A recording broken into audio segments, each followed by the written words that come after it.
सर्वेभ्यो नमो नमः। मोर এই সংস্কৃত জ্ঞানম নামৰ চেনেলটোলৈ আপোনালোকক পুনৰবাৰ স্বাগতম জনাইছো। আগৰ ক্লাছ কেইটাত আমি সংস্কৃতৰ বৰ্ণ, লিংগ, বচন, পুৰুষ, সংখ্যা,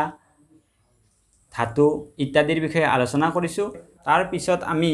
কাৰক বিভক্তিৰ বিষয়ে আলোচনা কৰি আছিলো। কাৰক বিভক্তিৰ ভিতৰত আমি কৰ্তা কাৰক, কৰ্ম কাৰক, কৰণ কাৰক, সম্প্ৰদান কাৰক আৰু অবদান কাৰকৰ বিষয়ে আলোচনা কৰিছো। ঠিক আছে, আমি পঞ্চমী বিভক্তিলৈ আলোচনা কৰিছো। আজি আমি ষষ্ঠী বিভক্তিৰ বিষয়ে আলোচনা কৰিম। কিন্তু ষষ্ঠী বিভক্তিত কোনো কাৰক নহয়, হেতুটো আমি সকলোৱে জানো যে ষষ্ঠী বিভক্তিত কোনো কাৰক নহয়। আমি একাধিক্ৰমে বিভক্তি হিচাপত পঢ়ি আহিছো কাৰণে আজি আমি ষষ্ঠী বিভক্তিটো আজি আলোচনা কৰি লওঁ। ঠিক আছে,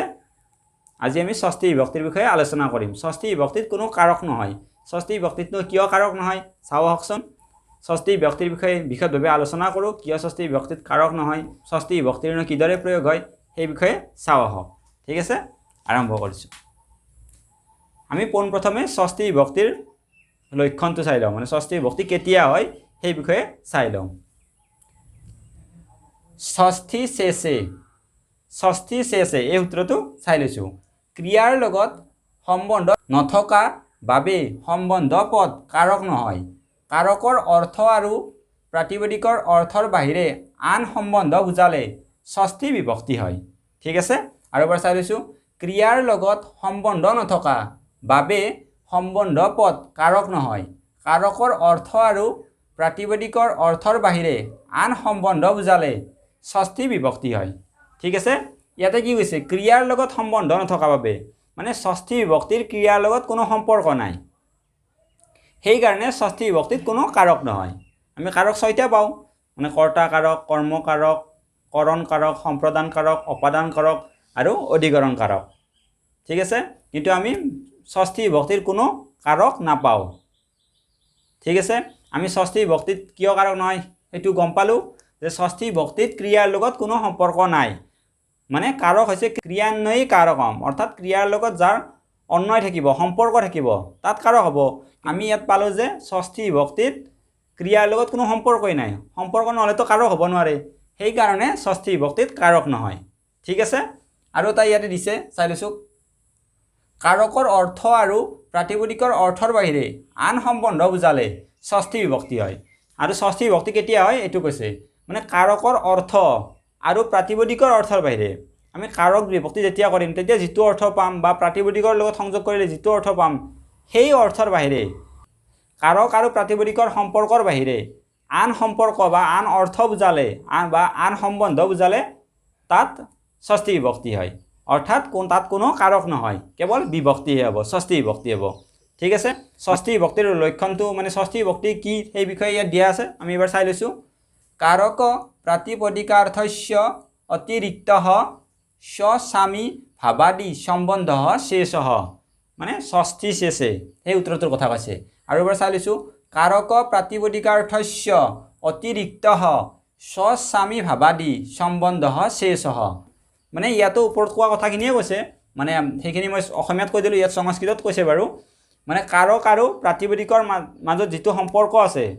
তাৰ সেই সম্পৰ্কৰ বাহিৰে যদি আন সম্পৰ্ক বা আন অৰ্থ বুজায় তেতিয়া তাত ষষ্ঠী বিভক্তি হয়। ঠিক আছে, কাৰক আৰু প্ৰাতিপদিকৰ অৰ্থৰ বাহিৰে আন অৰ্থ বুজালে বা আন সম্বন্ধ বুজালে তাত ষষ্ঠী বিভক্তি হ'ব। ঠিক আছে, আমি ষষ্ঠী বিভক্তিৰ এটা উদাহৰণ চালে বুজি পাম বাৰু ষষ্ঠীৰ প্ৰয়োগ কিদৰে হয়। বৃক্ষস্য পত্ৰম, বৃক্ষস্য পত্ৰম মানে কি? গছৰ পাত। বৃক্ষস্য কেতিয়া হ'ব? যেতিয়া বৃক্ষ শব্দটো আমি ৰূপ কৰিম ষষ্ঠীৰ একবচনত বৃক্ষস্য হ'ব ন, ষষ্ঠীৰ একবচনত হ'ব কিন্তু বৃক্ষস্য মানে গছৰ, পত্ৰম মানে কি? পাত। বৃক্ষস্য মানে গছৰ আৰু পত্ৰম মানে পাত, সেইকাৰণে হৈছে কি? গছৰ পাত। এইটোত কিবা ক্ৰিয়া হৈছে নেকি? মানে ক্ৰিয়াৰ মাজত কিবা সম্পৰ্ক আছে নেকি? গছৰ পাত, ইয়াতো কোনো ক্ৰিয়াৰ লগত সম্পৰ্ক নাই, সেইকাৰণে ইয়াত ষষ্ঠী বিভক্তি হৈছে। মানে ক্ৰিয়াৰ লগত কোনো সম্পৰ্ক নাথাকে, মানে গছৰ পাত বুলিহে কৈছে, মানে বাক্যটো সম্পূৰ্ণ হৈছে গছৰ পাত, ইয়াত কোনো ক্ৰিয়াৰ ব্যৱহাৰ হোৱা নাই, সেইকাৰণে ইয়াত ষষ্ঠী বিভক্তি হৈছে। মানে ইয়াত কোনো ক্ৰিয়াৰ ব্যৱহাৰ নাই, মানে ক্ৰিয়াৰ প্ৰয়োগ নহয়। ঠিক আছে, বুজি পাইছে? মানে ষষ্ঠী বিভক্তি কেতিয়া হ'ব আমি বুজি পালোঁ, আৰু ষষ্ঠী বিভক্তিত যে কোনো কাৰক নহয় সেইটোও গম পালোঁ। ঠিক আছে, আমি নেক্সট সূত্ৰটো চাই লৈছোঁ। ষষ্ঠী বিভক্তিৰতো বহুত প্ৰয়োগ পাম তথাপিও। আমি বিভক্তি হিচাপতো ষষ্ঠী বিভক্তিটো ব্যৱহাৰ কৰিবই লাগিব তাৰ প্ৰয়োগখিনি চাই লওঁ কেৱল তাত কাৰক বিভক্তি নহয় এনে ষষ্ঠীৰ প্ৰয়োগ হ'ব বাৰু সম্বন্ধত ষষ্ঠীৰ প্ৰয়োগ হয় ঠিক আছে সেই কাৰণে সম্বন্ধে ষষ্ঠী বুলিও কোৱা হয় ঠিক আছে নেক্সট সূত্ৰটো চাই লৈছোঁ ষষ্ঠী হেতু প্ৰয়োগে ষষ্ঠী হেতু প্ৰয়োগে হেতু শব্দৰ প্ৰয়োগত হেতুৰ অৰ্থবোধক শব্দৰ পিছত ষষ্ঠী বিভক্তি হয় কি কৈছে ইয়াতে হেতু শব্দৰ প্ৰয়োগত হেতুৰ অৰ্থবোধক শব্দৰ পিছত ষষ্ঠী বিভক্তি হয় মানে হেতু শব্দৰ প্ৰয়োগত মানে যেতিয়া হেতু শব্দটো প্ৰয়োগ হ'ব তাত হেতুৰ অৰ্থবোধক শব্দটোৰ পিছত মানে হেতুটোৰ যিটো অৰ্থবোধক শব্দ হ'ব তাৰ পিছত ষষ্ঠী বিভক্তি হ'ব মানে হেতু শব্দৰ প্ৰয়োগ হ'ব লাগিব আৰু তাত হেতুৰ অৰ্থবোধক শব্দ যিটো থাকিব মানে কাৰণটো কিহৰ কাৰণ মানে হেতু মানেতো কাৰণ যিটো বস্তুৰ কাৰণ তাত ষষ্ঠী বিভক্তি হ'ব যিটো বস্তুৰ কাৰণ সেই অৰ্থবোধক শব্দটোৰ পিছত ষষ্ঠী বিভক্তি হ'ব ঠিক আছে মানে হেতু বুজোৱা শব্দৰ লগত ষষ্ঠী বিভক্তি হয় সেইটো বুজি পালোঁ ঠিক আছে আমি এটা উদাহৰণ চাই লৈছোঁ বাৰু অৰ্থস্য হেতুঃ বসতি মানে কি কৈছে অৰ্থস্য হেতুঃ বসতি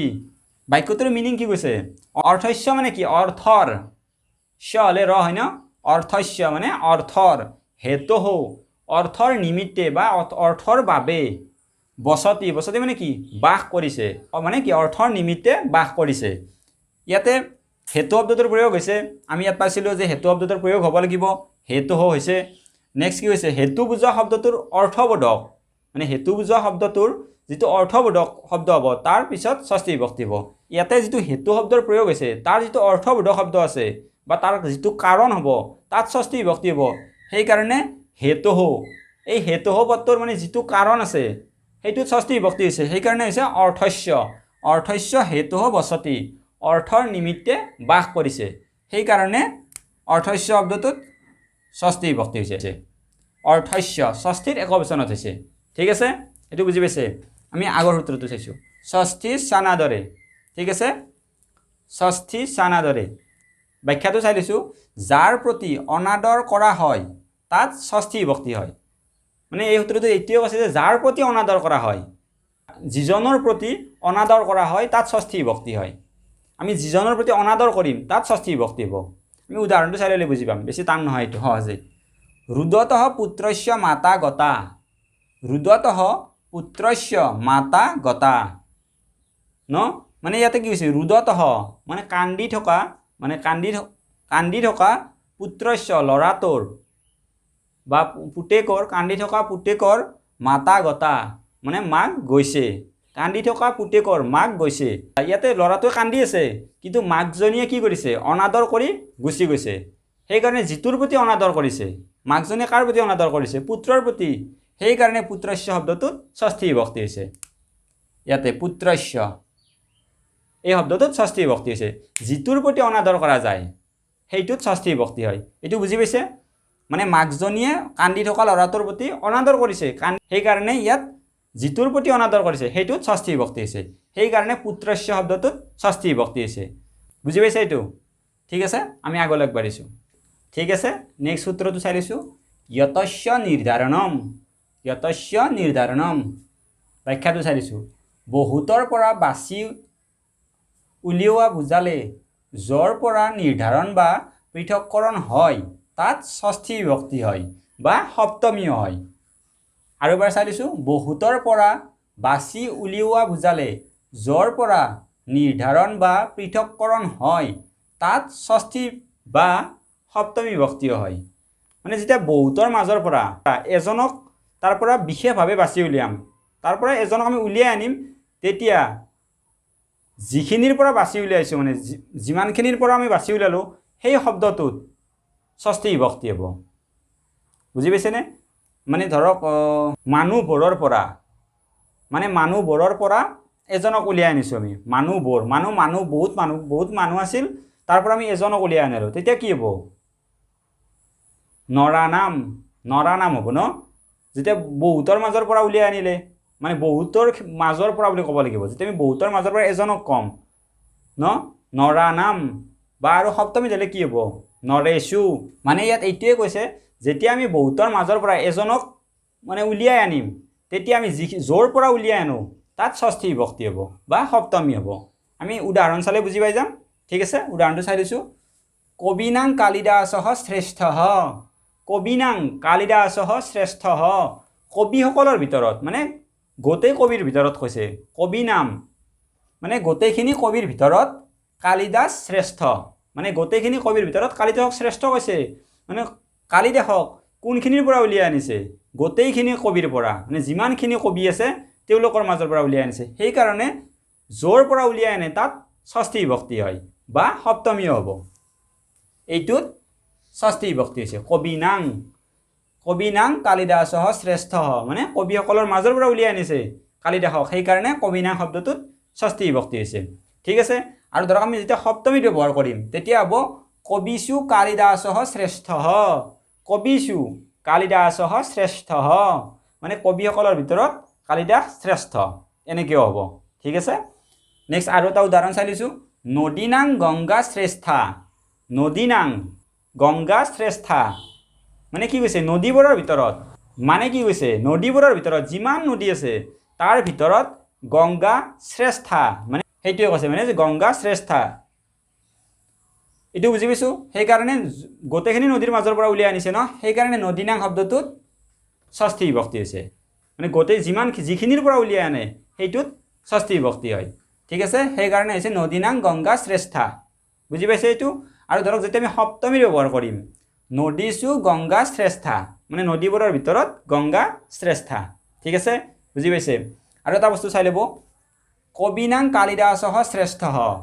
ইয়াতে শ্ৰেষ্ঠ হৈছে ইয়াতে শ্ৰেষ্ঠা হৈছে শ্ৰেষ্ঠ হৈছে পুংলিংগ বচক শব্দ হোৱাৰ কাৰণে শ্ৰেষ্ঠ হৈছে আৰু শ্ৰেষ্ঠা ইয়াতে কাৰ কথা কৈছে নদীৰ কথা কৈছে ন নদীটো স্ত্ৰীলিংগ বচক শব্দ সেইকাৰণে শ্ৰেষ্ঠা হৈছে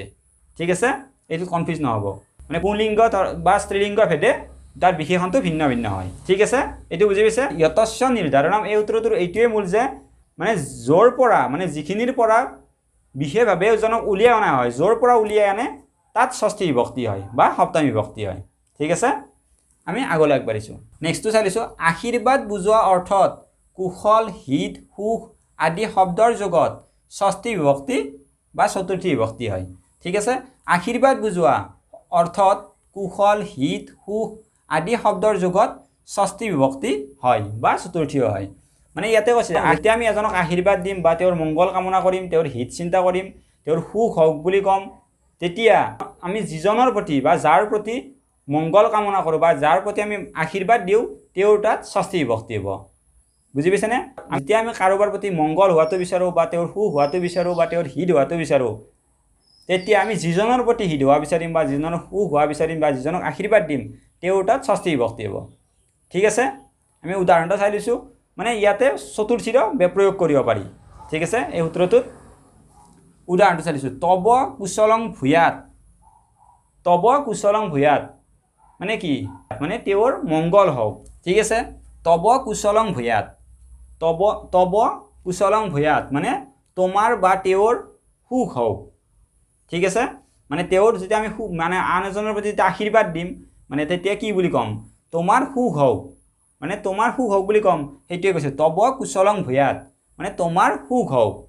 বা তোমাৰ মংগল হওক ঠিক আছে তব কুশলং ভূয়াত মানে তোমাৰ মংগল হওক মানে কুশল হওক ঠিক আছে